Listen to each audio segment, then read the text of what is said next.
Bonjour à toutes et à tous et bienvenue sur votre chaîne d'information en régional, en direct, en image, en 8 minutes. Voici le journal avec d'abord bien sûr vos prévisions météo. Aujourd'hui, on aura le droit au retour du soleil, un temps sec et globalement bien dégagé, bien ensoleillé, quelques nuages mais qui ne pèseront pas lourd face au soleil et au ciel bleu. Pour les températures, on reste autour des valeurs de saison avec 8 degrés à Dunkerque, à Boulogne et à Saint-Omer. 7 degrés cet après-midi à Lille, les prévisions météo complètes bien sûr après ce journal. Aujourd'hui donc mardi 8 janvier, à la veille des soldes d'hiver, les enseignes de la Cité Europe et du Channel Outlet Store à Coquelles sont prêtes pour le grand jour, pour l'un des moments phares de l'année. De plus en plus, les commerces indépendants se détournent des soldes et n'en attendent en fait plus grand chose. Mais pour les chaînes et boutiques des centres commerciaux, cela reste une période très importante de l'année. Ici, 15 à 20% du chiffre d'affaires annuel se fait lors des soldes d'hiver. De plus, les enseignes espèrent rattraper le manque à gagner subi lors des actions des Gilets jaunes depuis mi-novembre. Pour cela, des heures d'ouverture exceptionnelles sont prévues chaque jour jusqu'à 19h et les dimanches. Explication complémentaire à Coquelles donc, recueillie par Corentin Escaillé. Nous sommes extrêmement confiants pour ces prochains soldes puisque nous sommes actuellement en avant-première solde. Ça fonctionne extrêmement bien depuis maintenant 15 jours. On sait que nos clients attendent cette période avec impatience, notamment puisqu'on sera sur jusqu'à du moins 50 sur des produits outlet qui sont déjà à moins 30, donc c'est extrêmement intéressant pour les gens qui viendront nous voir. Généralement, ça représente entre 15 et 20% du chiffre d'affaires de l'année, donc c'est évidemment extrêmement important. Encore une fois, les gens savent pertinemment que nous sommes sur des remises sur les prix outlet. Donc c'est une période extrêmement importante et je dirais capitale si on veut faire de bonnes affaires. On enchaîne dans cette édition avec une première dans l'histoire de la région, l'aboutissement de près de 8 ans de travail et de collecte. Mi-décembre, l'Institut de la langue régionale flamande a présenté son tout premier dictionnaire du flamand occidental.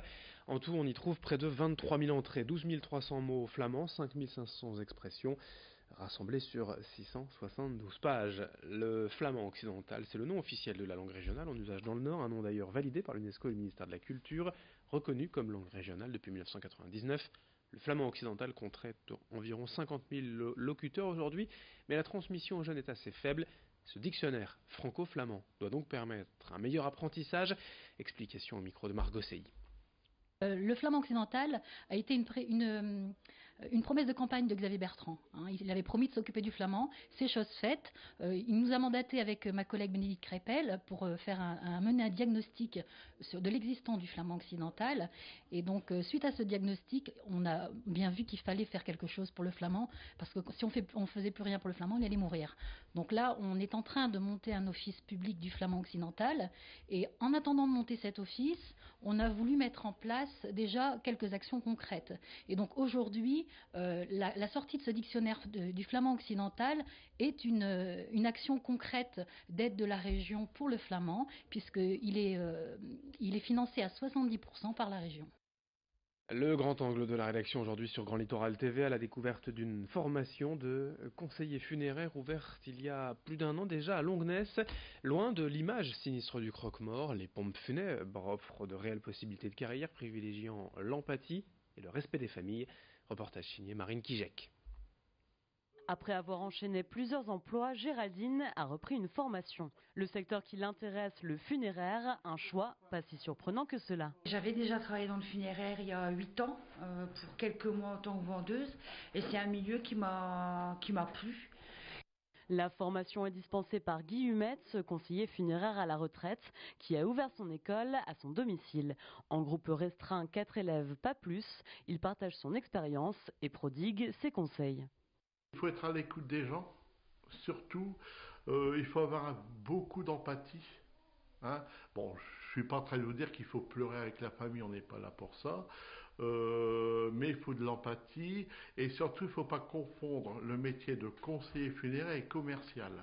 Et il faut surtout aider la famille à accepter que leur défunt quitte cette terre. En plus de la théorie, les élèves visiteront des crématoriums et salons funéraires pour découvrir le métier. Et s'il rebute encore aujourd'hui, pourtant, le secteur recrute. C'est un métier qui reste malheureusement tabou aux yeux de pas mal de gens, mais il faut se dire qu'aujourd'hui, malheureusement, il en faut. Hein. Funénor prépare aux examens de porteur, conseiller funéraire ou encore chef d'entreprise pour des coûts allant de 400 à 2000 euros selon le diplôme visé. Dans ce journal, allons cette fois à Dunkerque à la découverte d'une ressourcerie ouverte à Petite-Sainte et baptisée Eco & Déco. Comme d'autres structures du même type, l'objectif est de retaper de vieux meubles afin de leur donner une nouvelle vie.